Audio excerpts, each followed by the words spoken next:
Hello viewers! As you probably know, to run optimally and efficiently, the engine in your car needs to be at its operating temperature. This is usually around 90 degrees Celsius, although some cars run hotter, while others are designed for lower temperatures. But nevertheless, once this is achieved, the engine will put out the most power while using as little fuel as possible. The car's ECU, which controls all this, knows when the temperature is right using the signal from the coolant temperature sensor. And as we shall now see, if this sensor goes bad, there will be all sorts of issues. With the engine's temperature being such a vital parameter for its performance, you can expect it not to run as it should if the coolant temperature sensor fails. This includes poor mileage, cooling fans not coming on, engine performance issues, overheating engine, and a check engine light on your dashboard. Let me explain each of these and a few more in detail. One of the first signs of all coolant temperature sensor symptoms you will probably notice is the check engine light that shows up on your dashboard. Basically, if the car's ECU detects any problems with the sensor circuit, it will trigger this warning indicating that the car needs an inspection. So with that in mind, if you see a check engine light on your dashboard, it's time to break out your OBD2 scanner and see what codes are stored in the vehicle's diagnostic memory. A faulty engine temperature sensor can send a false reading to the car's ECU, which then results in an incorrect air-fuel mixture. For example, it may send a signal indicating the engine is cold when it's not. So the ECU will add more fuel than needed to try to heat it up. Needless to say, this will cause the fuel economy to drop and decrease the engine's performance.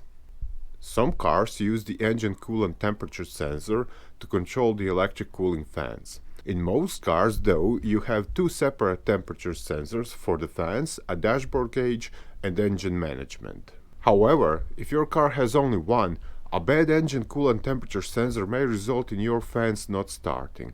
Or, on the other hand, the fans might be on all the time if the readings from the sensors are indicating the engine is too hot. Also, as you might expect, an incorrect engine temperature signal may cause the ECU to enrich the fuel mixture to a point where the combustion process becomes difficult.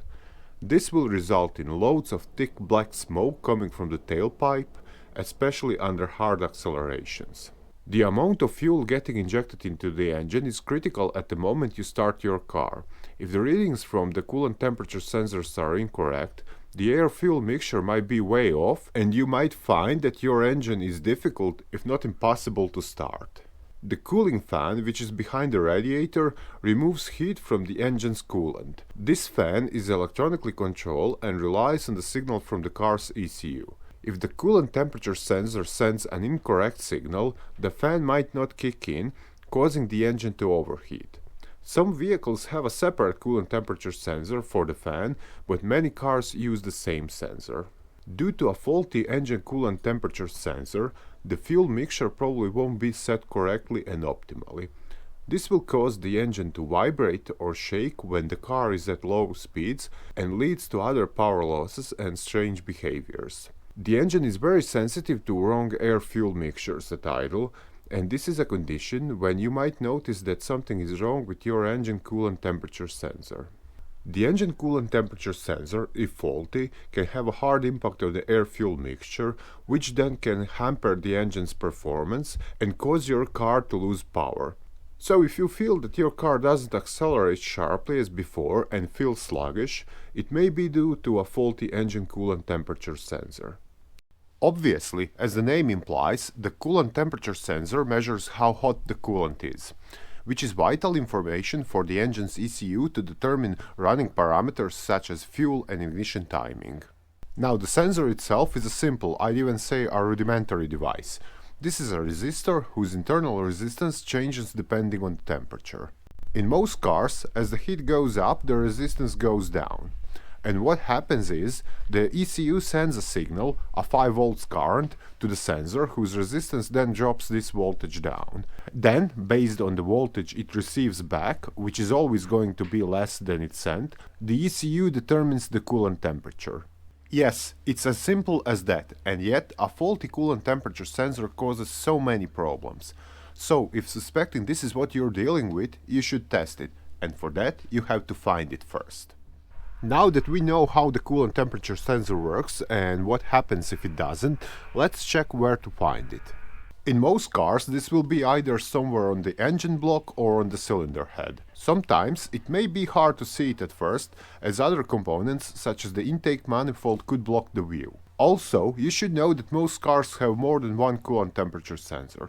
For instance, there could be an additional one installed on the plastic housing on the coolant inlet, used to send a signal to the dashboard, trigger a cooling fan, or simply give an ECU a more detailed insight into the cooling system's operation.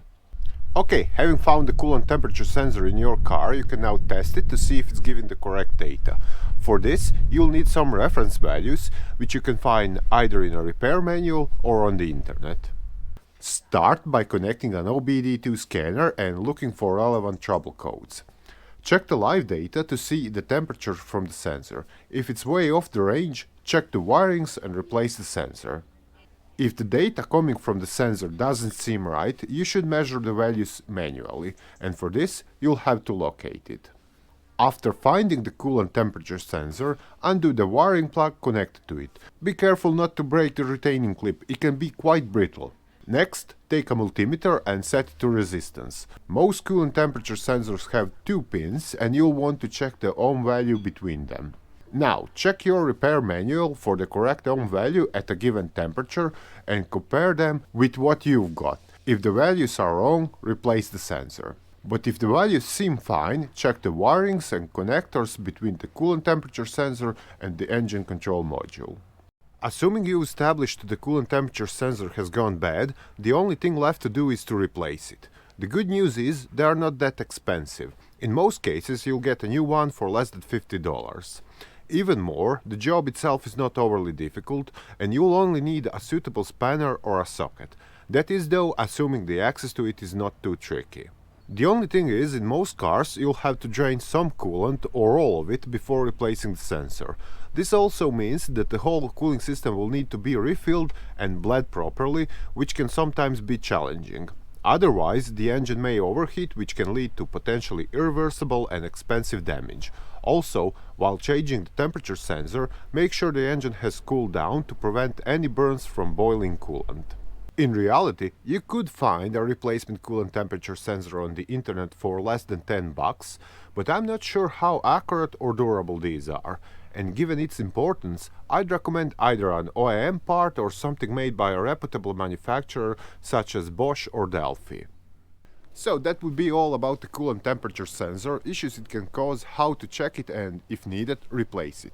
I hope this video was helpful, and if so, don't forget to give us a big thumbs up and share it with your friends. But if not and your engine is still not running right, you may have a more severe issue in your hands. So to continue troubleshooting, check out other videos here or visit our site mechanicbase.com for more detailed repair guides. Bye!